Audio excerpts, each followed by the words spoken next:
Oh sister, I know be your brider. Give me one chance, make I be your fighter, provider. Toto for my man, make I be your pasta. Me and Jumuti, make I be your sponsor. Let's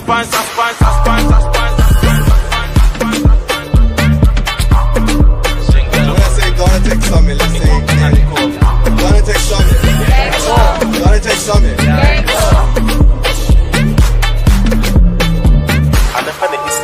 Adasa, Yamena to make good to a papa, and a penny is so Adasa, Yamena to make good to a papa.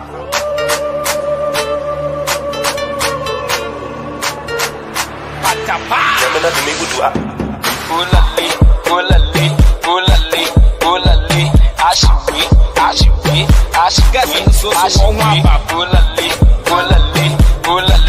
Gulali, Ashiwi, get it, king.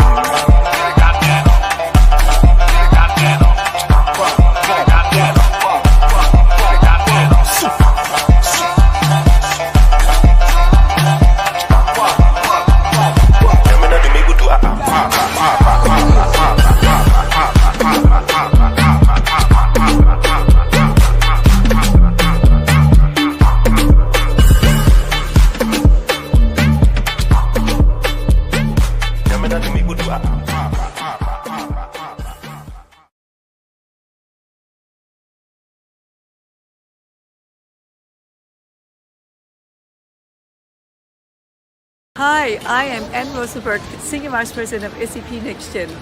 We are in Accra in Ghana, where we are launching the first huge Ghana Africa Future Tech Hub. First and foremost, let me give you an overview of what Ghana Tech Summit is. This is a 12-year initiative that we're going to be doing every single year until 2030. So we started it today with a bold initiative, with 100 global speakers for the next 2 days, 1,000 attendees. Some of them will be coming on African time, and it's okay, right? The energy is incredible out here. People are excited. There's a lot of galvanization towards the same goal. And I think what's very interesting is how the diaspora from other countries have come back to Ghana to plow back and develop the ecosystem. Meeting a lot of great entrepreneurs and a lot of great companies and learning about what technology and advancement in Ghana looks like.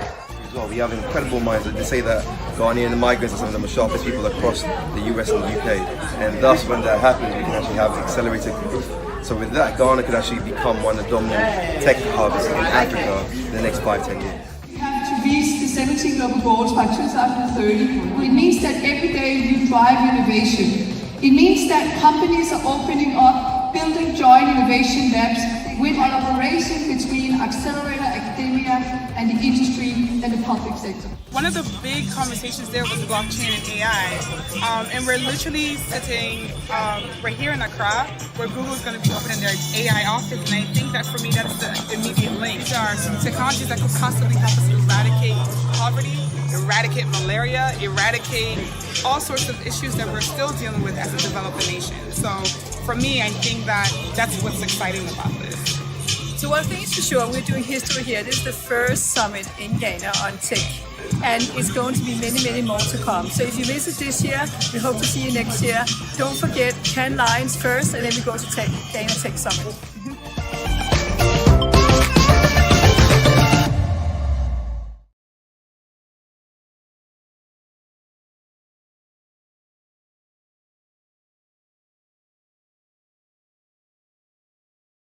Now speaking at the second annual Ghana Tech Summit here in Accra, he said that Ghana must create more jobs to help facilitate economic development in the country.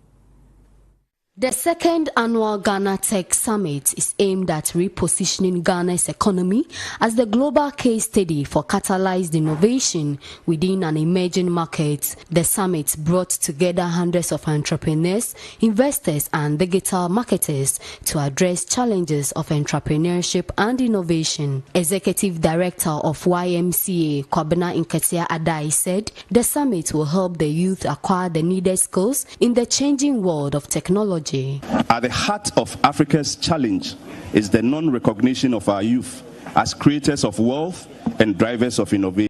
So my vision for Ghana Tech Summit is to help cement Ghana to become an international tech hub by 2030.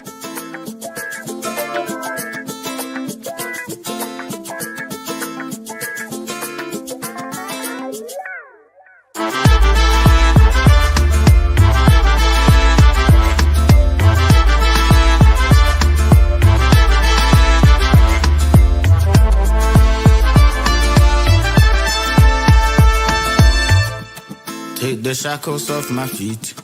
Make I go, make I go. It's a battle with the beast. Take your shield, here we go. Kwame Nkrumah take over. New Africa make over. Let's bow our heads and pray, your Lord. Our Father, help us fight the war. Grab you, grab you. Grab you, now you can. Grab you, grab you. Grab you, now you can.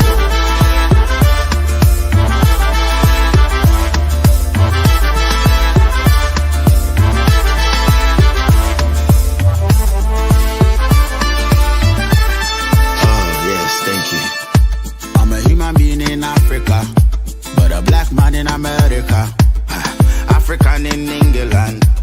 Don't forget where you are from. 400 years ago, that's why 2019 is dubbed the year of return. And it's a time for us to now change the narrative about Africa. Please don't shoot me, we are one. Grab you, grab you. Grab you, now you can. Grab you, grab you. Grab you, now you can. Grab you.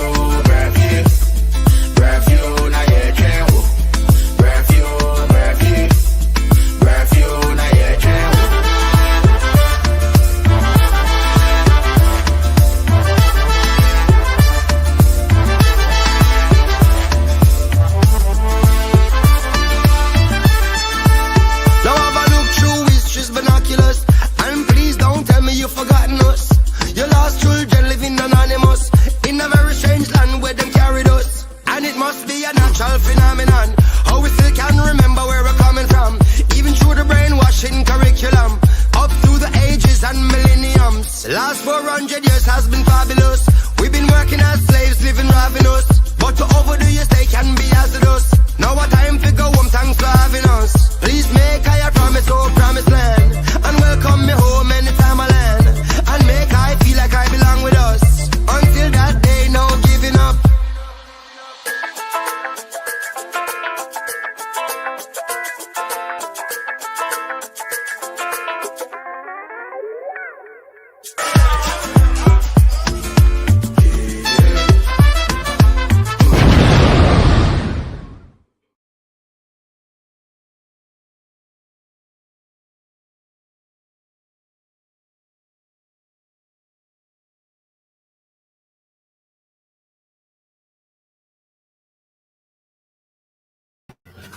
Hello, everyone. Good afternoon to everyone. Good morning, good afternoon, good evening, depending on where you are joining us from. So, warm welcome to you to this month's edition of the Stakeholder Roundtable. My name is Daniel Tete, and I'll be moderating the session for today. Now, the Ghana Tech Summit Stakeholder Roundtable Dialogue is an iconic program of the Ghana Tech Summit, and it's a monthly series that brings together leaders, influencers, and ecosystem builders from across the country and the global diaspora.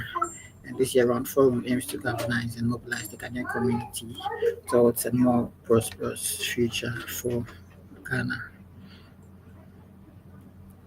Now, this impactful series is dedicated to fostering collaboration and driving impactful change, and creating a platform for deep discussion on innovative pathways towards Ghana's prosperous future. And each session will serve as a rallying point for forward-thinking Ghanaians and allies who are focusing on mobilizing resources, knowledge, and support across sectors to unlock the country's full potential. So hopefully join us on this journey as we shape a cohesive vision for Ghana's next chapter. And we're doing this one dialogue at a time. And for this month's dialogue, we have an amazing personality here who's joining us. We have David Dati, who is the founder and the CEO of Heritage Labs Limited, joining us for the discussion today. But before I bring him on stage, we'll just take a brief break as we get ready to go to start the discussion. Thank you so much for joining us, and welcome once again to this iconic series that's brought to you by the Ghana Tech Summit. Anapane ising so that's not. Yamena to make good to Papa. Zagadat.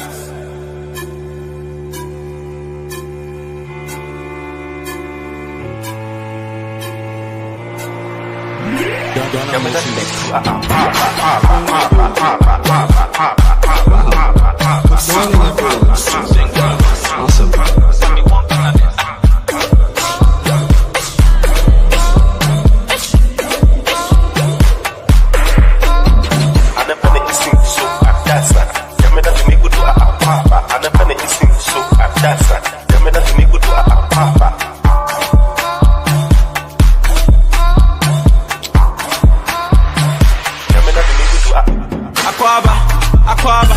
sister, I know be your brider. Give me one chance, make I be your fighter, provider.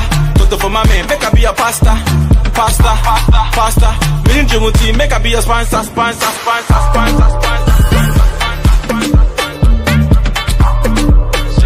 say Ghana Tech Summit, let's say Ghana Tech Summit. Ghana Tech Summit.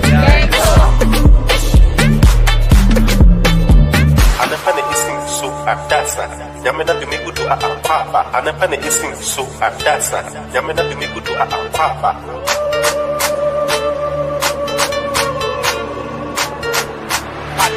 Yamena to make good to Gulali.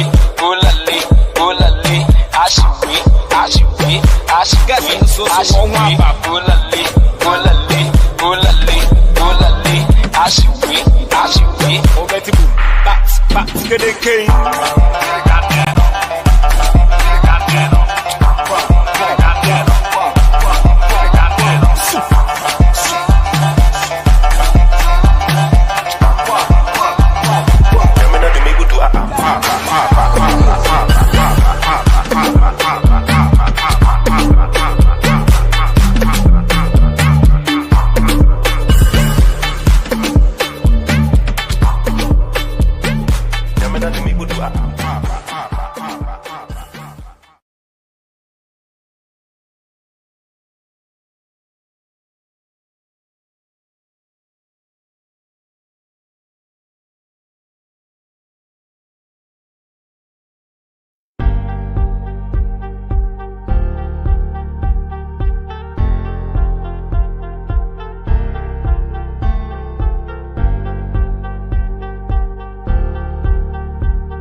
So just want to kick off by saying welcome to the Year of Return London edition. We've been doing this roadshow around the world to about 35 different cities. So I'm not sure if you're tracking what we're doing under the Ghana Tech Summit team, but we've done it in places like Silicon Valley, New York, around pretty much spaces where people of the diaspora reside. And of course, you can't do a Year of Return for the African diaspora. We're not doing it in London. So big ups to you guys. We're really excited to be here for the first time doing a Year of Return in London. I'm CEO of the global startup ecosystem, which builds tech communities around emerging markets via accelerators, tech summits, and investing in companies as well. Right, and as of that, with the investment right now, I'm also the managing partner of the Africa Future Fund, which is a $25 million fund to invest in tech initiatives within Africa and by African founders.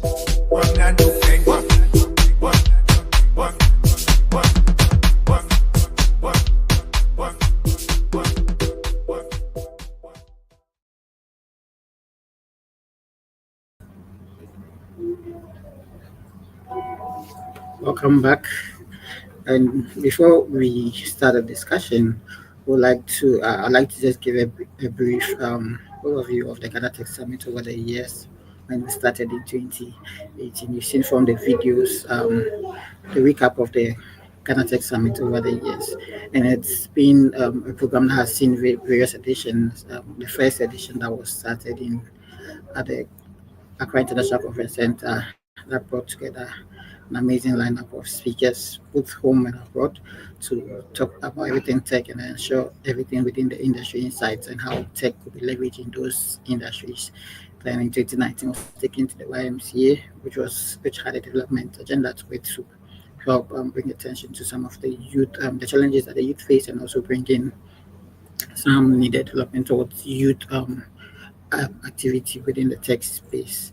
Then in 2020, we had a virtual edition because of the COVID that struck. That was global, and we had that edition that was also widely patronized online. And in 2021, we went through the Metaverse edition to leverage some aspects of innovative tech that we've seen over the years.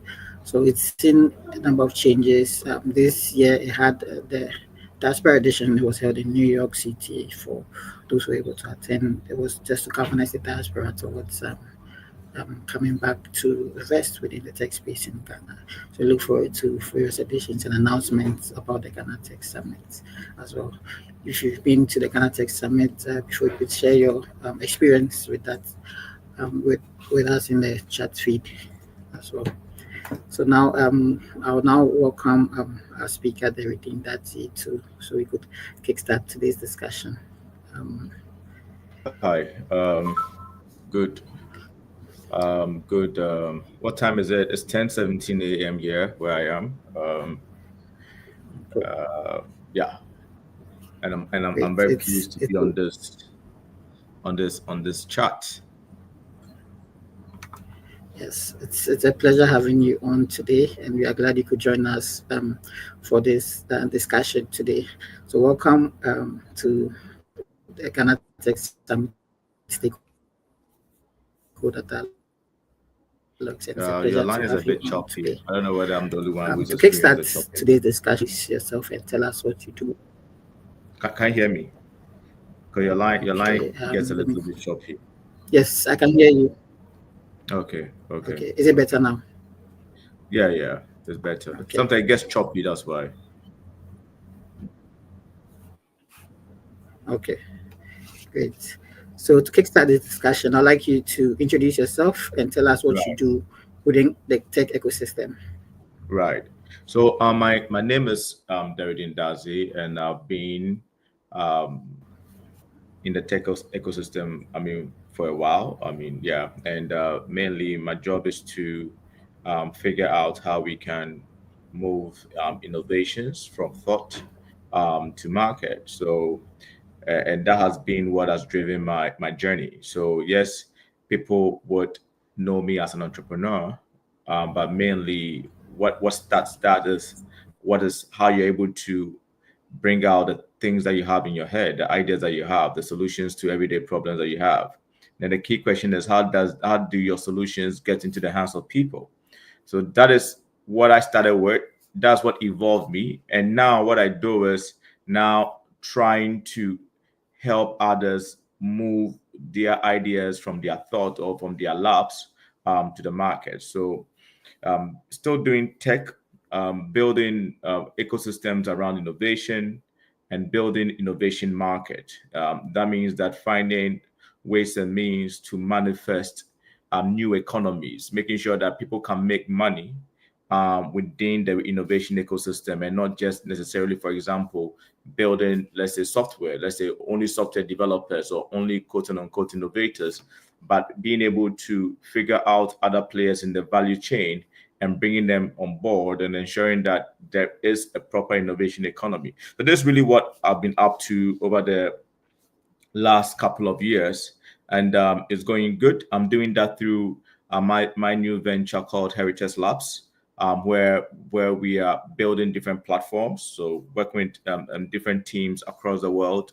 and we are building different platforms from either ideas or people's thought, and moving those how do you call it, platforms to the hands of people into the market, and solving different problems in different jurisdictions across the world. Yeah, thank you very much. Thank you for that introduction. And it's always inspiring to hear how your work contributes to the broader tech ecosystem, and it really sets the stage for today's discussion. Right. So, would like you to give a candid assessment of the tech ecosystem currently in Ghana. Right. So my thought is the ecosystem has evolved, that's come very far, and it's on a positive drive, if I may put it that way. And the question is, how is it on a positive drive? One, there are several factors. One of the key areas that we see the evolution is in the policy dimension of policy dynamic in our part of the world. So I'll give you an example. Prior to recent times, that's prior to like 2021, there was no clear policy direction that was guiding how fintechs operate in Ghana. So it was very difficult to operate a fintech company, even start one. But now we have a regulatory framework that clearly defines and describes how the operations of fintech or people in the financial technology space should be. And what has that done? That has enabled more organization in the market and has now brought in a lot more entrepreneurs, and has brought in other interested ecosystem partners like investors who want clarity, who want determinability in ecosystem before they come in, who want to see that the regulatory environment is well defined. And that's what has happened. So it has brought in more investors. We have more new well-defined fintech startups. You don't necessarily have the barriers. Back in the day, for example, you want to set up a fintech, you need 6 banks to want to work with you. Now you don't need that barrier.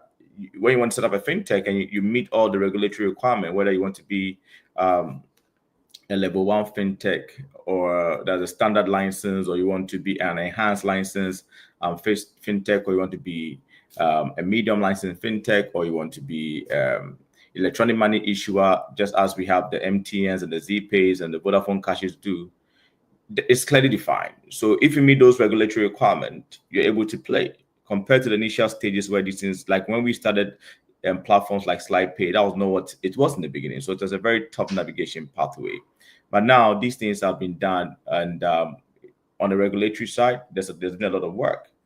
There's been a lot of work even on regulation when it comes to the strategy. You're having, for example, you have the National AI Strategy, which is also clearly bringing a lot more attention into the AI space. And AI is quite, from an economic point of view, a recent phenomenon. It's a new trend, but from a theory, from a research, from a work point of view, of course, it's been there for a while. But to create an AI economy, different nations have to put up AI strategies, and you see that manifested.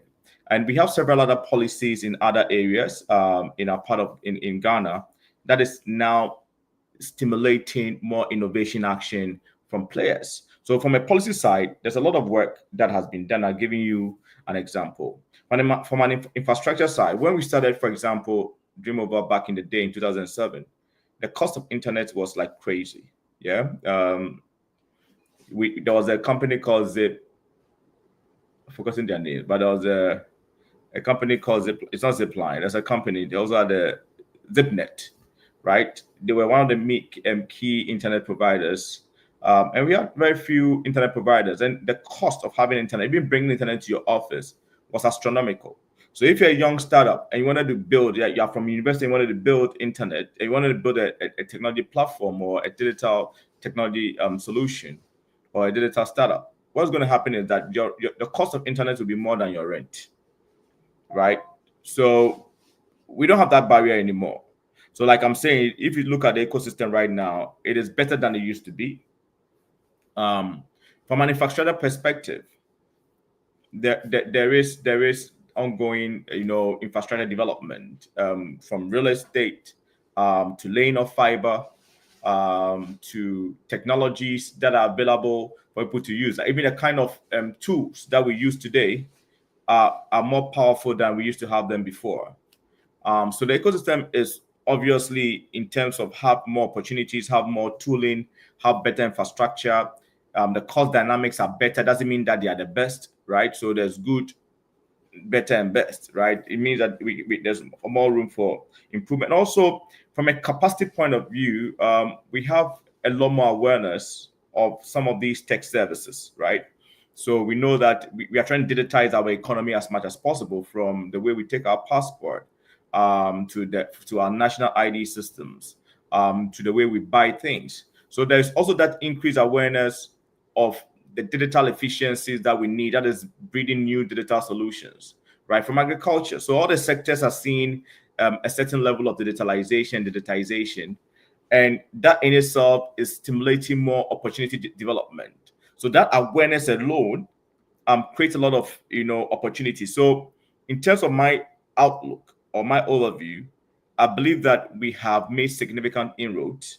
We've come far, and the ecosystem is better than it used to be. Of course, there are challenges. I'm sure that I don't know how long this chat is supposed to last, but we can also address some of the other challenges that are still persistent and we need to resolve.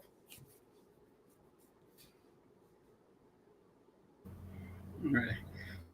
That's great. And thank you. And I do appreciate your candid perspective.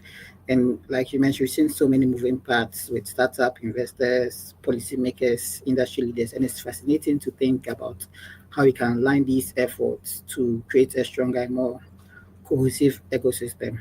Right. And you did touch on some critical issues that we'll need to focus on next, and particularly for your work and also on advising policies, particularly that guide Ghanaian technology and the payment ecosystem. What Right. are the biggest regulatory challenges for fintechs and digital transformation in Africa, and how can some of these challenges be addressed? Right. So regulations we don't do well can become a stifling block, right? Or can become a choker of ecosystem, how do you call it, capabilities. It will choke the capabilities. It will become a hurdle. So if you're looking at regulatory challenges, one of them would be lack of contextual or thinking around the regulations. So sometimes we tend to build regulations through a copy and paste model, where a country has done it before. So we look at their document and you can check. People just do Control F, Control, and it's Control Find, Control C, and then they change Ghana to another country, or they change another country to Ghana. I mean, it can be far-fetched, but it's not unreal. I've seen some before, right? So lack of contextualization of regulations in itself is a big challenge, because then it means that we've not done the needed research. So lack of contextualization, lack of needed social and ecosystem research in order to guide the development of regulations, the lack of overarching or all-encompassing input taking from different stakeholders into the regulations, and regulations that do not necessarily meet the aspirations of the people. So that's the design of the regulation side. So regulation design in itself is a big challenge, and regulation design stems from research, stems from engagement, right? So that's the first part. The other part when it comes to regulations is, because sometimes we have bad design of regulations, then we also are struck with the issue of now the regulatory people are supposed to comply with the regulation or to take advantage of the regulation, having a situation where it alienates other people, right? So, for example, if you build a regulation that puts in place needed or policy if that put in place good things, but those good things are not staggered or are not um, built around the capabilities of the ecosystem, then you're going to have issues, right? So, for example, you're building regulatory standards and your standards are benchmarked with America, but we don't have the needed infrastructure here. It's very expensive to obey to comply regulations in this part of the world. So imagine you're converting the American regulation to Ghana regulation. It becomes woefully expensive for people to obey, and it is not contextualized. Some of the things that you might be asking for may not necessarily be needed in our part of the world. So we have the issue with people unable to comply regulations because the regulations become woefully expensive for them to comply with. And then the regulation alienates certain aspect of the ecosystem. So, for example, you're building an ecosystem for a regulation for fintech, and then you don't have. You start off by saying every fintech should bring, let's say, 20 million cities to be able to become a fintech. At that point, you're making the regulation only for people who can afford 20 million cities, right? And then you're alienating other people, other businesses, other great minds who can actually play, but need their segment of the market well cut out for them to be able to play. So if you pick design aside, you're looking at the compliance element that sometimes the kind of regulation that sometimes alienates certain key demographics or certain key segment partners from the regulatory environment, right?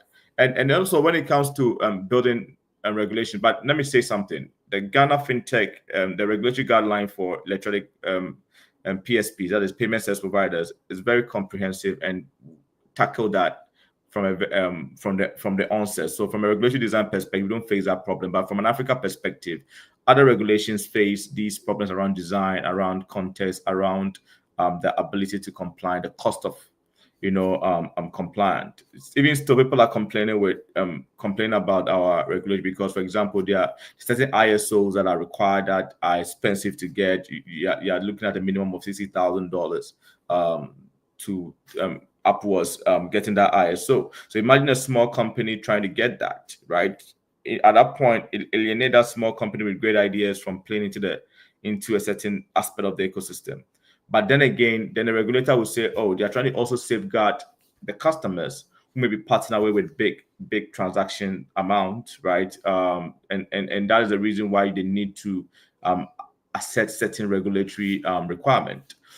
So design, compliance, and I've spoken about the key dynamics that go into all these elements of design, like research and engagement.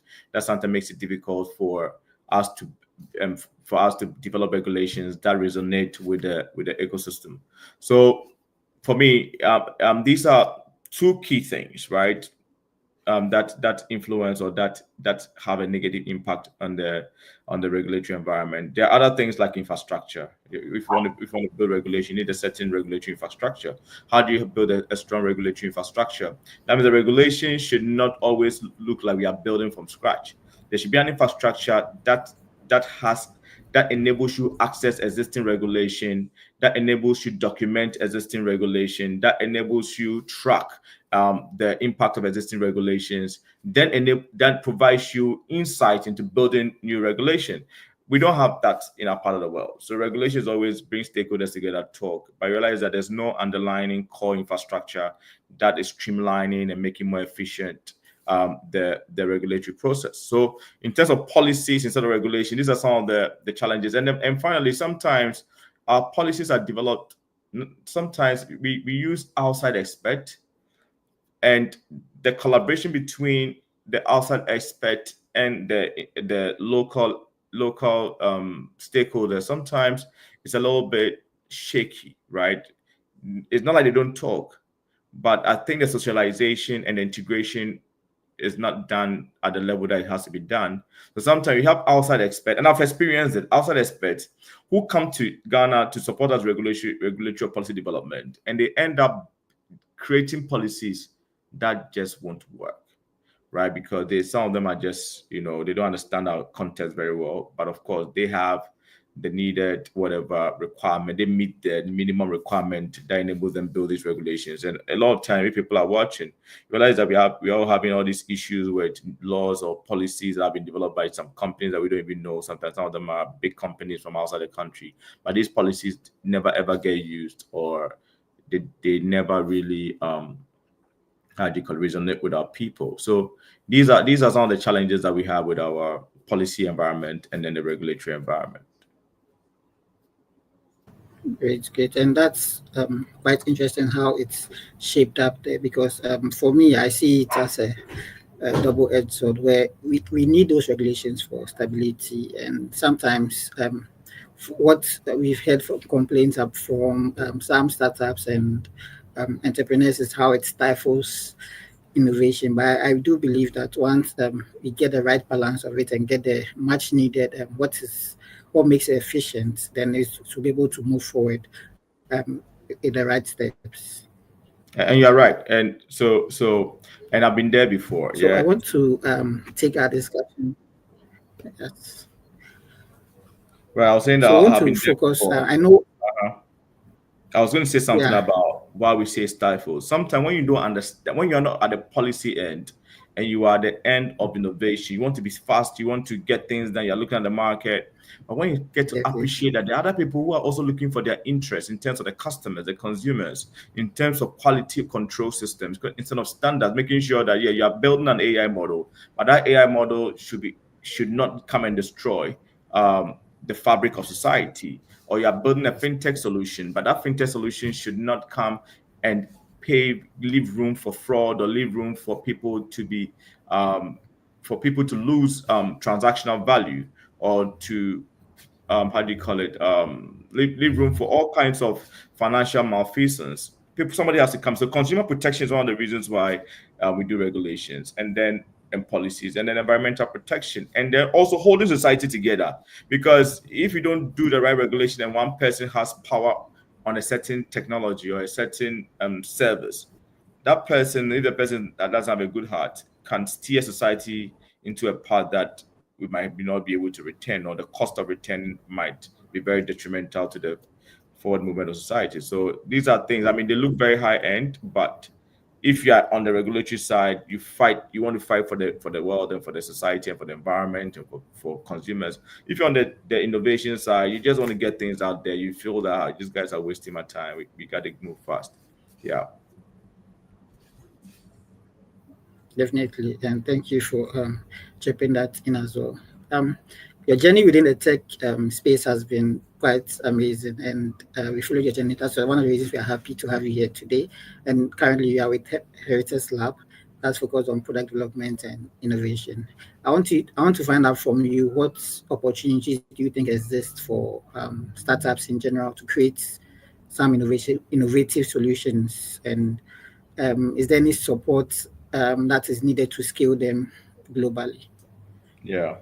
I mean, I think there are a lot of opportunities out there, but Ghana itself has a small innovation economy, not because the economy itself is small, it's because we've not been able to talk through it well enough to expand the size of that economy. And I say this because we have companies that are smaller than us, like Singapore, but they have a bigger innovation economy more than Ghana, of over 30 million people with more resources, right? Which means we have a lot of opportunities out there, right? We have a lot of opportunities in Ghana, but we don't have the stimulating factors to scale and drive up, to scale those opportunities and make it easy for people to tap into them. Because we have a lot of great thinkers in Ghana. We have great guys who want to do startup, who are building startup. I know people are building startup for different things, but the key question we're asking ourselves is, okay, so how are they not able to, for example, export their startups, their solutions? How come like people start and then suddenly fall off and they try to go and find jobs because they need to survive, right? So obviously there are real deep issues that exist when it comes to the startup economy, and it has detrimental impact on our young, intelligent geniuses who have great ideas and want to be able to contribute to solving the problems. And what are some of the challenges that we face? What are some of the things that our startups face, and what would they need? So at different levels, right? At different levels. So one of the key things is money. Or let me say, one of the key things is the non-existence of that innovation economy that will stimulate innovation action, or that will stimulate startups from scaling. So, for example, how many companies in the world, in Ghana here, have website, right? Nobody is compelling them to build website. Let's assume that every company in Ghana built a website. It will create opportunities for some Ghanaian startup or some Ghanaian young guy to make some money and start building businesses. How many businesses, like all these SMEs in Ghana, how many of them are digitized? It's why I'm talking about digital innovation. How many of them are digitized? If they all yearn digitalization, then we are going to have a lot of local actors step in there and then provide those solutions. Yeah. So some of the questions that someone to ask you is what's the name? So questions that people ask you is, yeah, but why are they not digitalized, right? So we have so there's no economy. We need to be able to create an economy. How do we create an economy? We can create an economy through policy work. We can create an economy by incentivizing the ecosystem, right? To tell SMEs that, hey, SME, if you are able to run payroll systems, if you're able to run a good accounting system, if you digitalize the economy, we are going to give you, and you use a local startup to do it, for all the taxes that you pay, we'll give you 40% tax back, or some incentive around taxes that will let them want to digitalize, and that in itself will stimulate some innovation economy. That means that they'll be looking for solution providers. So that is one of the key things that I see that the Ghana economy or Ghana ecosystem needs for it to scale. We need deliberate action and deliberate innovation and startup support programs that would generate more innovation action or more entrepreneurship action from the ecosystem. So we need to stimulate the industry side, the business side, people to want to create technology or to want to utilize technology, and then through all kinds of incentives, through policies, through punitive measures, right? Through all kinds of incentives, and then that would require them to want to use and local solutions for some of these solutions. Now, the other thing that I see in our ecosystem that I believe that we need to be able to generate, or we need to be able to make happen is we have an innovation ecosystem that favor certain closeness to political influence, and we need to be able to diffuse that innovation ecosystem, right? Because we find ourselves in an ecosystem where people yearn for political change or political dynamics based on their business interests. And I think it's global, right? But we have a very nascent market. We have a new digital market. We are now trying to solve a lot of Ghana's problem with digitalization. We are now trying to solve a lot of Ghana's problems with technology. We need to use this opportunity to generate more entrepreneurial action from different players and not consolidate those entrepreneurial actions at different sides. So it shouldn't be that dairy who then has access to all contract, or that other company that has access to all digital contract. We need to shape the ecosystem deliberately to onboard new innovation players and new ecosystem and entrepreneurial players, right? And I feel that is missing, and we need that deliberate action, like deliberate approach. And how do we create a deliberate approach? We can have that deliberate approach by setting the rules, right? Local content rules, by insisting on certain collaborations among ecosystem players, by actively trying to digitalize a lot more sectors. Because when you're digitalizing a lot more sectors, then of course not everybody will have all the solutions. Other people would. There are other interests that will come in and play, right? And in areas where Ghanaians don't have the requisite resources or the requisite capacity, local content laws should actively generate Ghanaian action by either compelling the foreign players to work with Ghanaian partners, and then I believe that in itself would help build the local capacity, right?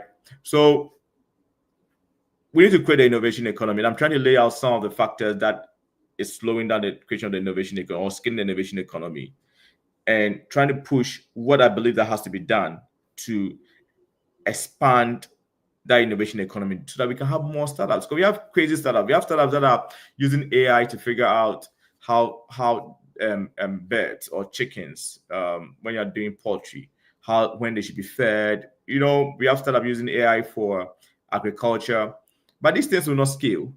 And our economy is mostly scaled by development partners like the GIZs and the USAIDs and other people.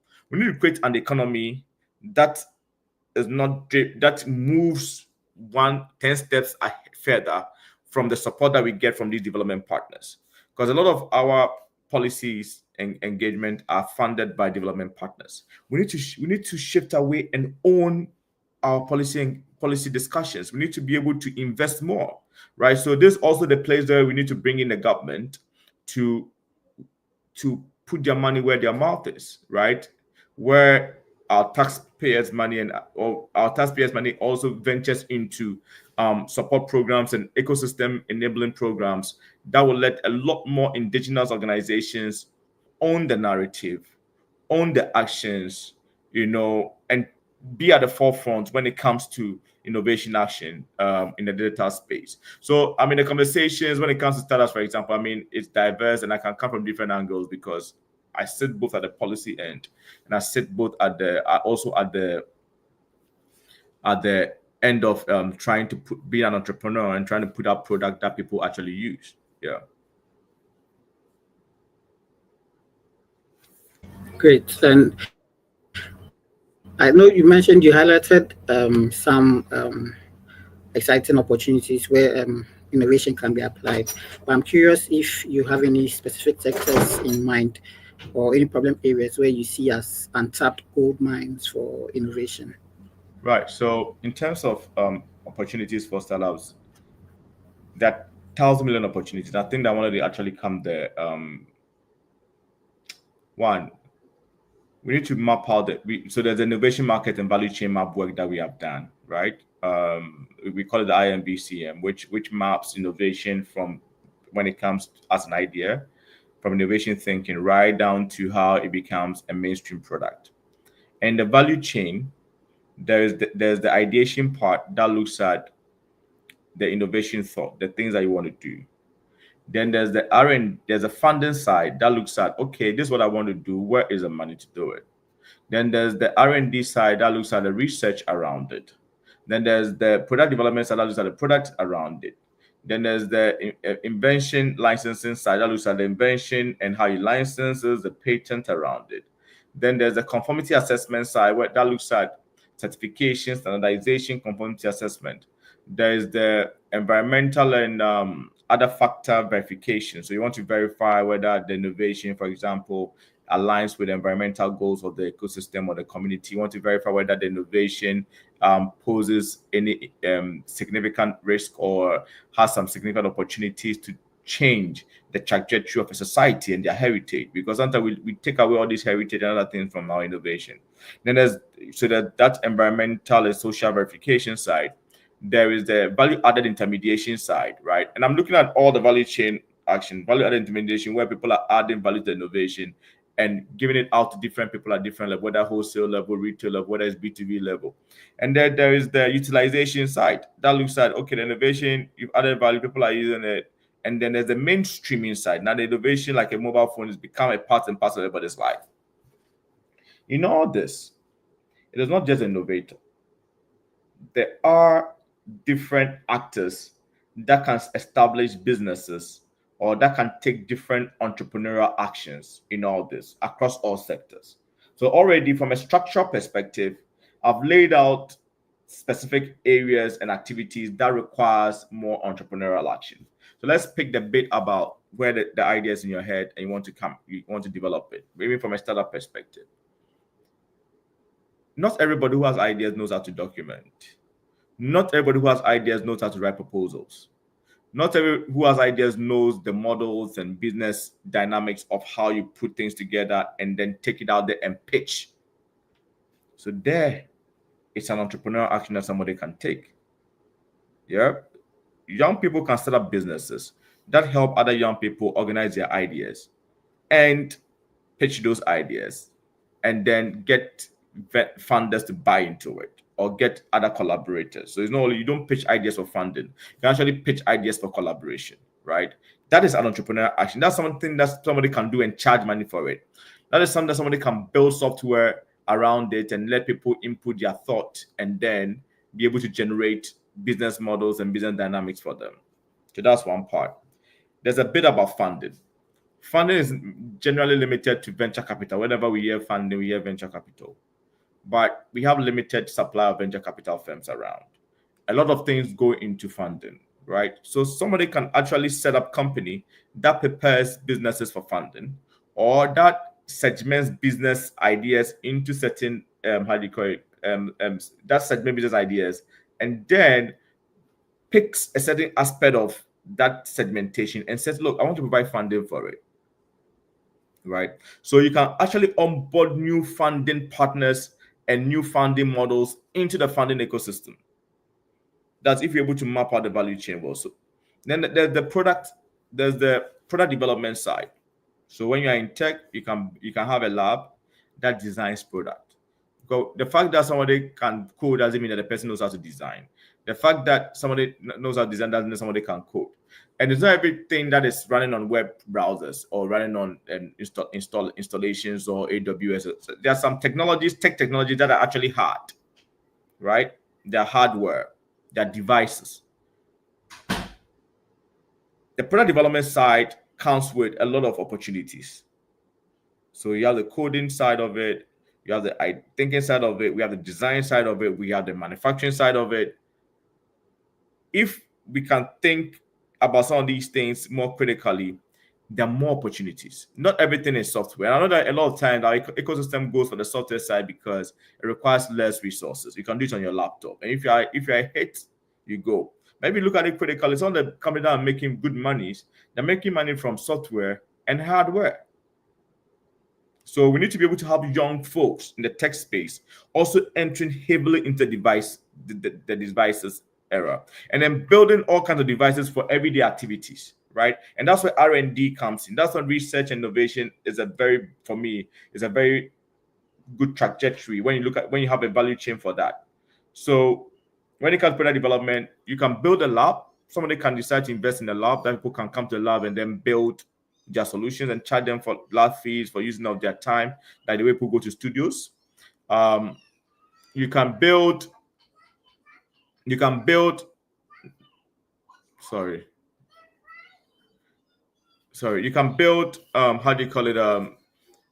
all kinds of setups to empower people to develop their product. You can build design studios so that people can actually come and do design thinking. Like, there's so many opportunities in there in the design in that space. Now, when it comes to the innovation licenses and intellectual property management, that's a whole new sector. We have legal practitioners who are mostly doing litigations on criminal, civil, all those other things.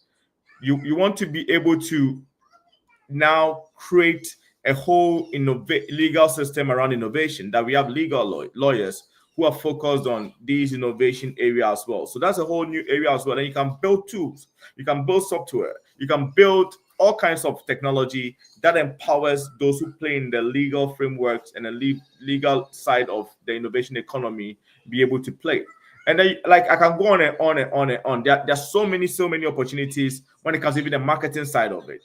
The more we have a better innovation economy, the more we expand the innovation economy, right? In terms of the way we think about it, in terms of the policy, in terms of structuring and outlining what the value chain looks like, the more we can stimulate more entrepreneurial thinking and get a lot more people building businesses that are not solving the same problem that a lot of businesses are solving today, but opening up the opportunities for people to see and getting more young startups entering and venturing into solving some of the problems. And of course, we need the money to be able to build some of the solutions that we are looking for.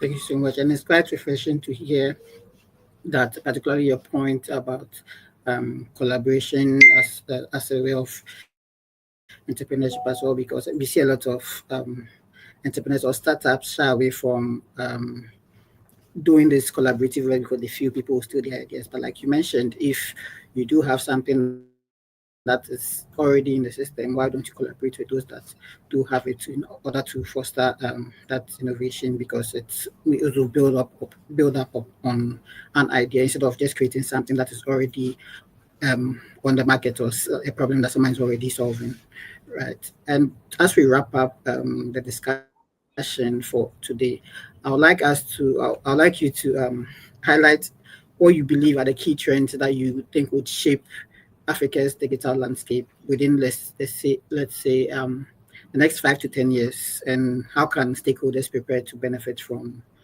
these trends? Right, right. So obviously we are seeing everything. We are seeing how AI is shaping the way things are done. Um, Key question is, are we ready? I've been fortunate to be part of specific AI conversations and specific AI actions, like the National AI Strategy, which I was privileged to have the opportunity to work on. Um, this, of course, is a trajectory that we all have to look at as an African society, and we need to look at it from a perspective of how we have the requisite data set to also influence the, how do you call it, the way AI is going, right? We need, how do you call it, we need to be able to ensure that we are also contributing enough data into that trend, because currently a lot of the data that we find on ChatGPT and the Cloud AIs and all the other AI models significantly are made up of data from Western society, and we are now currently building our own large data models and stuff like that, large language models and stuff like that. So that's where I see the world is going. We are seeing a lot of the world going into AI, going to the, now robotics is becoming a whole new dimension. I see a lot of work going in there as well around the world, especially in the United States. Um, and Africa has to deliberately desire to be at the forefront of that. We need to figure out how we bring on board all aspects of our society into the frame. We have huge opportunities to extend new technology into, how do you call it, we have the opportunity to extend new technologies into our rural areas, into our rural agriculture. We have the opportunity to extend new technology into even how we transform our heritage and our cultural systems. Because over the period, we've not documented a lot of our folklore. We've not documented a lot of our culture, and that has led to us lagging behind. Sometimes not even knowing where we are coming from. But if you check, people of other origins have documented their culture from when they started writing in the BCs. They have things to show for it. We still depend on oral tradition. AI and machine learning provides us that opportunity to now make sure that everything that we currently are is well into are embedded into all data models, so that Africa will not like lag behind. We always be part. Our system is always part of the forward trend, right? So that is what I see. Anything else is, of course, we are going to move together with a global trajectory in terms of how AI is moving, in terms of how other advanced technologies are moving, and I believe that for us as a continent, we need to be deliberate about wanting to be a part of it. We need to devote a lot of our GDP, a lot of our how do you call it, our funding resources. We need to be able to fund some of this from our own pocket. I think that is a time that we need to devote. We need to move away from our raw material oriented economy, and then ensure that we are moving towards, or extending a lot of our resources into some of these into the new AI trend. For me, I think that is very important. So that is really what I see, and it all segments. Health, for example, we have all these herbal medicines. We're having issues with their efficacies, how whether they can be utilized for different things. This is the era in which we resolve all these problems. This is an era that we have smart technologies, right? There's an era that we can, how do you call it? We can put all these data set that we get, the research that we've gotten from our herbal medicine into our large language models to look at patterns and to be able to come up with better new models. Like we have AI, we have all the other realities, all the other intelligence. What I'm saying is, Africa, this is our time, yeah, to leverage this new technology set, invest in it, build our own models, and use the data set to now reverse engineer and even try to understand some of the things that we've been doing that we don't currently understand. And try to now determine how the society, how our society should evolve, even from a cultural perspective, from our practices. This is a time for us to document everything and then have it digitalized and stored for the future generation, right? And I believe that we can build very strong economies from that, from even endeavoring on that path, right? So I think that's what I see. AI is where the world is going. We need to move with a trend, but we need to take advantage of it instead of just staying behind. Yeah. Thank you. Thank you. Yeah. And yeah, I do agree with that sentiment as well. And it's clear that the opportunities are immense, challenges are well documented. And as we wrap up, I would like you to give a final thought or advice that you'd like to share with everyone on the session today.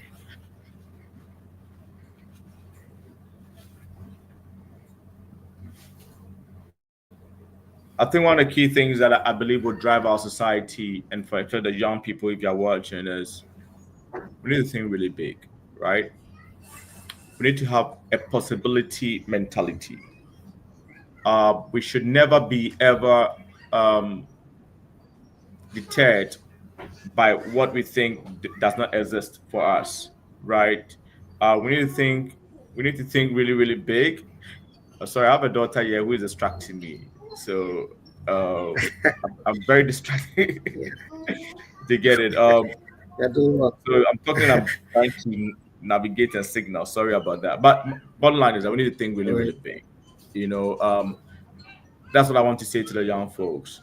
We need to be able to question some of the things that we think we know, because I feel that when we want to be disruptive, we start by asking questions and we start by poking the bear.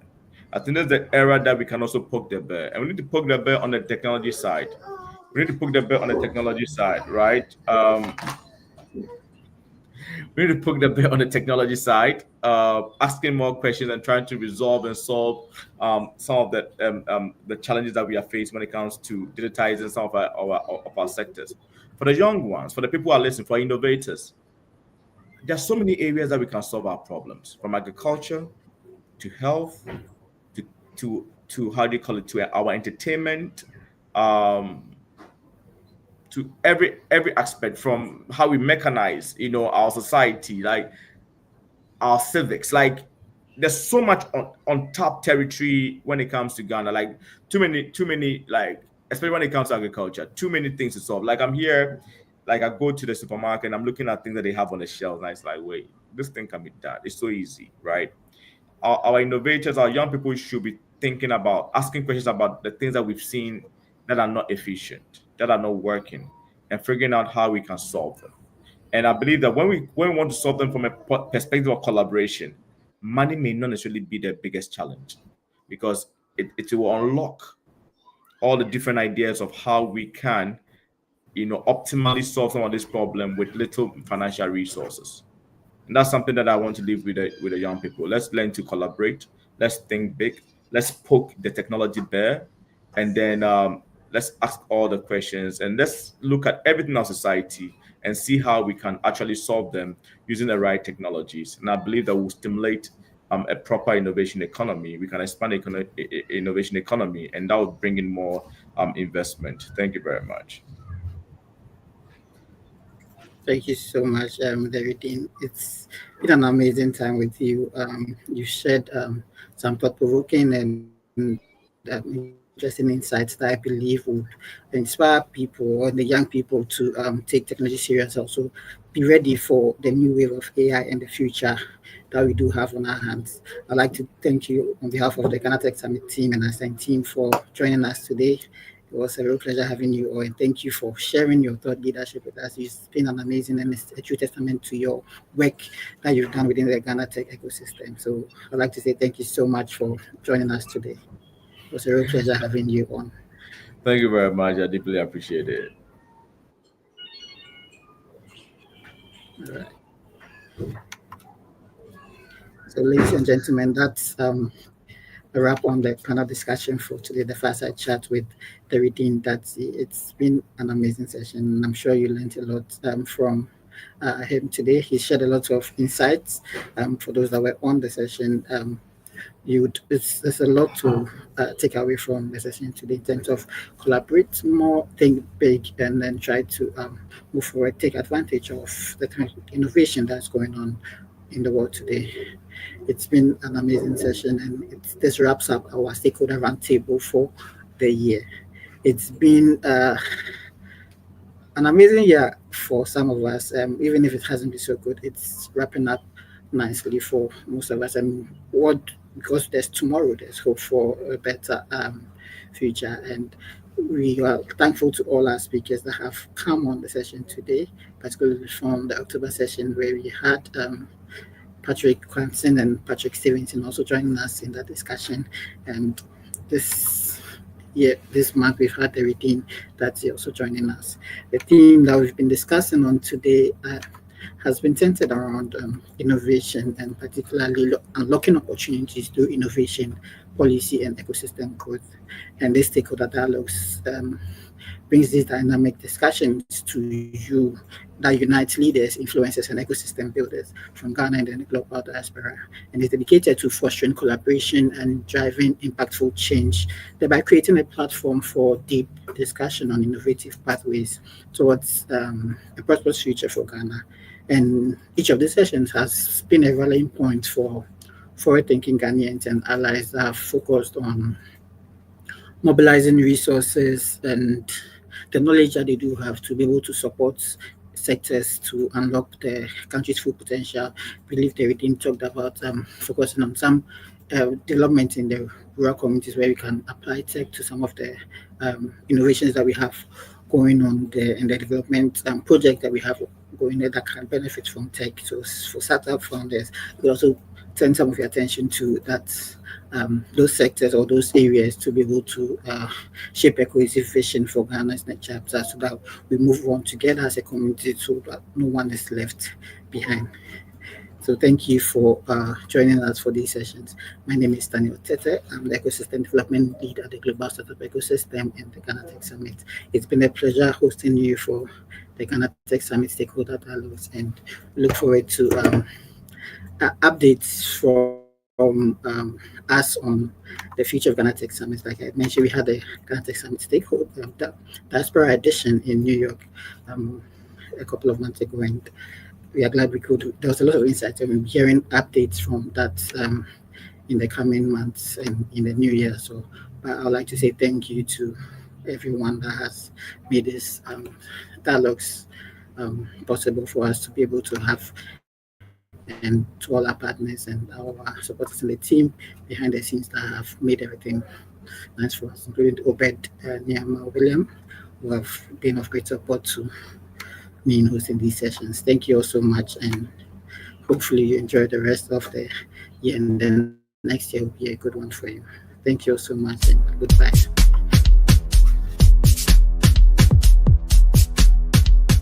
So just want to kick off by saying welcome to the Year of Return London edition. We've been doing this roadshow around the world to about 35 different cities. So I'm not sure if you're tracking what we're doing under the Ghana Tech Summit team, but we've done it in places like Silicon Valley, New York, around pretty much spaces where people of the diaspora reside. And of course, you can't do a Year of Return for the African diaspora. We're not doing it in London. So big ups to you guys. We're really excited to be here for the first time doing a Year of Return in London. I'm the CEO of the global startup ecosystem, which builds tech communities around emerging markets via accelerators, tech summits, and investing in companies as well. Right, and as of that, with the investment right now, I'm also the managing partner of the Africa Future Fund, which is a $25 million fund to invest in tech initiatives within Africa and by African founders.